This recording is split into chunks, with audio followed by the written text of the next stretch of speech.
हाय दोस्तों, बात करते हैं कि why Krishna Avataram part 1 disaster at box office. महा डिज़ास्टर हुई है फिल्म। 80 करोड़ का ऑफिशियल इसका बजट था और क्यों हुई इसके बारे में बात करने वाले हैं। और कितना भी भौंकने दो इनको कि 20 करोड़ बजट है, अरे इनको फ्री बोलने दो, बजट कोई फ़र्क नहीं पड़ता है। ऑफिशियली मेकर्स ने डिक्लेयर किया है 80 करोड़ इसका बजट है एंड ये ऑफिशियली डिज़ास्टर हो चुकी है। जब बॉक्स ऑफिस इंडिया वर्डिक्ट देता है डिज़ास्टर तो किसी का बाप, और इनको भौंकने दो। 25 करोड़ बजट है भाई, 10 करोड़ 20 करोड़ बोलने दो। परसों तक 40 करोड़ बोल रहे थे बजट, अचानक एल लग गए तो बोल रहे 10 करोड़ बजट है। अरे भाई फ्री में बनी है, तुम सुपर हिट के लिए नाचो। ऑफिशियल बॉक्स ऑफिस इंडिया ने इसको फ्लॉप देने का, और 10 में से 10 के 10 साइट्स ने फ्लॉप दिया। बॉक्स ऑफिस इंडिया के ऑफिशियल साइट ने भी फ्लॉप दिया क्योंकि भाई डिज़ास्टर हुई है फिल्म है। हालांकि डिज़ास्टर नहीं दिया, कुछ जगह पे फ्लॉप मिला है, लेकिन क्यों मिला है उसके पीछे रीज़न है क्योंकि फिल्म चली नहीं है भाई।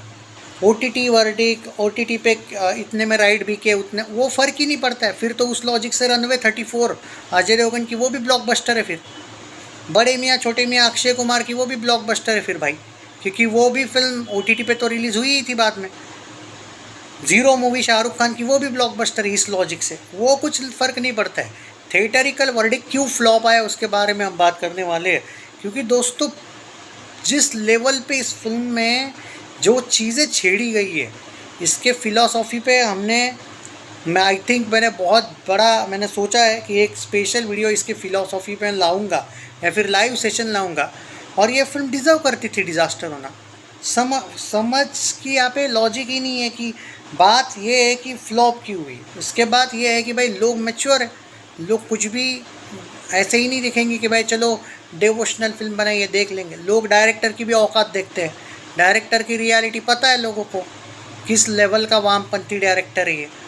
तो ये चीज़ें छोटी छोटी फिल्म कोई एक चीज़ की वजह से फ्लॉप नहीं होती है। मैंने क्या बोला, फिल्म के परफॉर्मेंसेस ठीक थे, VFX की कमी थी, ओके। और इसका जो बजट बताया गया था वो कम से कम 50 करोड़ और 40 करोड़ बताया गया था जो लोग बोले थे। हालांकि बॉक्स ऑफिस इंडिया ने और बहुत से साइट्स ने इसको एक्सपोज किया है 80 करोड़ इसका बजट है, पर जो लोग 40-50 भी बोल रहे हैं, आपकी फिल्म 20 करोड़ के लिए भी पानी मांग रही है भाई। और अब तो अगले वीक में तो शोज़ ही नहीं बचेंगे जब करण जौहर की फिल्म आएगी। अभी ये 18-19 करोड़ पे है फिल्म, ज़्यादा से ज़्यादा जाएगी 20 करोड़ पे। और ये इतने लुखे इसके फैंस की, इनके ऐसी जली पड़ी है भाई। 20 बजट है भाई, 10 बजट है भाई, ज़ीरो भाई। एक बंदा तो लिख रहा है भाई फ्री में बनी ये औकात है इन लोगों की भाई। ये इलॉजिकल लोग हैं, इनको मत मानो। लॉजिकल बात बोल रहा हूँ। फिल्म फ्लॉप होना ना होना अलग बात है भाई, ऑफिशियली डिज़ास्टर होना उसके पीछे रीज़न था डायरेक्टर की नीयत, जो थिंकिंग लेवल है।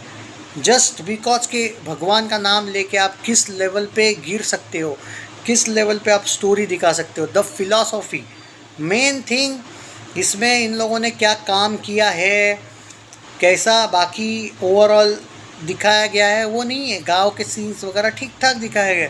VFX पे वर्क करना चाहिए था, लेकिन VFX is not a big problem. एक एग्जांपल देता हूँ, किस बात का VFX पे चलती है भाई फिल्म में। लालो इज़ द बिग फिल्म जो 50 लाख में शायद बनी थी, एक रीजनल फिल्म जिसने 150-200 करोड़ मार दिया। All time historical record blockbuster in Gujarati film industry. उसमें कौन सा VFX था बे। मन की भावना, लॉजिक, थिंकिंग लेवल होती है कि फिल्म कैसी बने। महाअवतार नरसिम्हा कितने में बनी थी, 350 या 400 करोड़ वर्ल्ड वाइड ग्रॉस गई ना। तो बात वो नहीं है भाई, बात है तुम लोगों के इरादे। इसकी सिर्फ फिलॉसॉफी की वजह से ही ये फिल्म डिज़ास्टर हुई है, वरना कोई लॉजिक नहीं था इसको डिज़ास्टर होने का। अगर ये अच्छी नीयत से अच्छे टॉपिक के साथ बनाई होती तो मैं गारंटी। अब आप बोलोगे भाई इसका फिर पार्ट 2 पार्ट 3 क्यों आएगा भाई। जब कमिटमेंट है आपकी तो आप डूबने को भी तो तैयार होते हो। जब आपने कोई बॉन्ड साइन किया तो पार्ट 2 पार्ट 3 लाना ही पड़ेगा।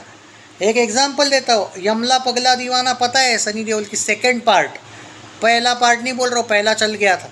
सेकंड पार्ट डिज़ास्टर होने के बाद उनको क्या पता नहीं था कि तीसरा पार्ट आएगा तो डिज़ास्टर जाएगा, फिर भी लाई ना, क्योंकि कमिटमेंट थी, बॉन्ड थी। समझ में आ रहा है कि क्यों पार्ट 2 और पार्ट 3 आएगा। तो इसका नुकसान कौन भरेगा आप बोलोगे फिर।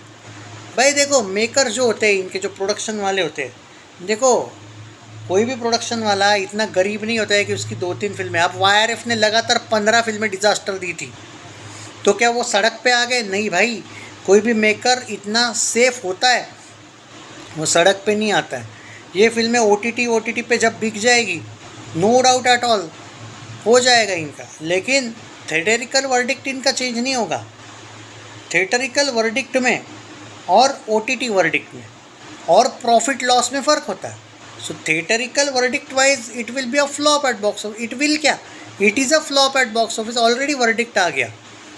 और अनफॉर्चुनेट बात यह है, इसका फ्लॉप वर्डिक्ट या डिज़ास्टर ये जो हुई है, ये बहुत जल्दी वर्डिक्ट आया। जल्दी वर्डिक्ट क्यों आया मालूम है? इसका बजट ज़्यादा था।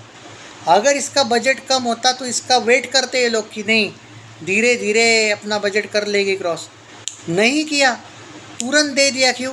That's because of that thing, the budget. तो बात यह है कि तुम लोग फ्री में बनी हो बोलो तो भी मूर्खों से बात करके तो कोई फ़ायदा है नहीं कि आप बोलोगे कि नहीं नहीं यार इतने में नहीं बनी उतने में बनी है। वो तो अनपढ़ गवार है जो इसको फ्री में बनी बोल रहे, तो ऐसों से बात करके कोई फ़ायदा नहीं है। ऑफिशियल विथ प्रूफ जब कोई बंदा दे रहा है कि भाई एक साइट नहीं, इसको MTV की ब्लॉग ने, जैकेस ने, उन्होंने भी डिज़ास्टर दिया, बॉली रिव्यूज़ ने डिज़ास्टर दिया, बॉक्स ऑफिस इंडिया ने डिज़ास्टर दिया, एक ऐसी साइट बची नहीं। कोई मोई ने डिज़ास्टर, कोई मोई ने तो पहले दूसरे दिन ही दिया था डिज़ास्टर, जब सब ने, पिंक विला ने डिज़ास्टर दिया, बॉलीवुड हंगामा ने डिज़ास्टर दिया। और कितनी बेइज्जती करवाएंगे ये फैंस अपनी। फिल्म फेयर ने तक डिज़ास्टर दिया, सैकनिल्क ने डिज़ास्टर दिया, इससे ज़्यादा क्या बचा है भाई?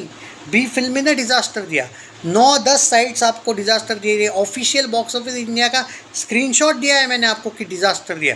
मुझे फिल्म डिज़ास्टर हुई है या फ्लॉप हुई है, हिट हुई है, उससे लेना देना नहीं है दोस्तों। मैं सिर्फ सच्चाई के साथ हूँ कि फिल्म डिज़ास्टर हुई है, थिएटरिकल वर्डिक्ट में हुई है। अब आप, और इसमें फ़र्क भी बहुत है ना कि धीरे धीरे करके बजट निकालेगी, ये भी लॉजिक नहीं रहा वहाँ पे। अब आप ये मत पूछो फिर भी पार्ट 2 पार्ट 3 क्यों आएंगे, क्योंकि कमिटमेंट है। एग्जाम्पल दे दिया मैंने, यमला पगला दीवाना 2 डिज़ास्टर होने के बाद थर्ड पार्ट क्यों आया फिर? बैडास रवि कुमार जो है, क्या नाम है उसका, हिमेश में, उसकी फ्लॉप हुई है पार्ट 1, फिर भी वो पार्ट 2 लेके आ रहा है। क्यों लेके आ रहा है? कमिटमेंट किया रहता है भाई एग्जीबिटर से, डिस्ट्रीब्यूटर से। तुम बात समझ में नहीं आती तुमको बस नहीं भाई चली होगी इसीलिए। अरे भाई वो दिन गए, आजकल फ्लॉप पार्ट के भी पार्ट 2 आने वाले हैं, पार्ट 3 आने लगे। तो समझो बात को, क्योंकि इनका जो बॉन्ड साइन करते हैं पहले, अब इन्होंने जब बॉन्ड साइन किया होगा डेफिनेटली पक्का 3 पार्ट का किया होगा, क्योंकि नाम ही पार्ट 1 है। तभी मैं बोला था 2-3 पार्ट होंगे इसके, तो थोड़ा रुक जाना चाहिए था इन लोगों ने। अब इनको झक मार के पार्ट 2 भी लाना पड़ेगा, पार्ट 3 भी लाना पड़ेगा।